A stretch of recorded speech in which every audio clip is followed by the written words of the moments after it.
सगळ्यात मोठी गोष्ट आहे ती बोनस, आणि तो बऱ्याचशा कंपन्यांमध्ये दसरा दिवाळीच्या वेळेस मिळतो. मग अशा वेळेस बोनसचं विभाजन कसं केलं पाहिजे फॉर सेव्हिंग आणि खर्च? आता तुला किती बोनस मिळतो त्याच्यावर आहे.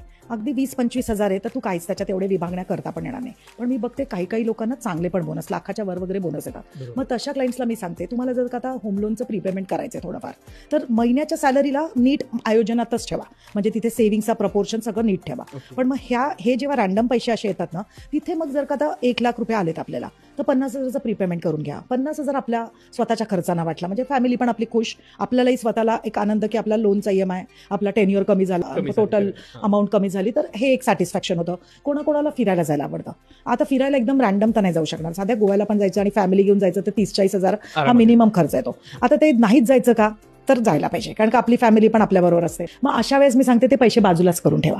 मग जेव्हा तुमचं आता मे मध्ये प्लॅन होईल किंवा तुम्हाला जेव्हा जायचं असेल इव्हन वेकेशन्समध्ये दिवाळीच्या, तर तेव्हा मग ते पैसे तिकडे वापरा.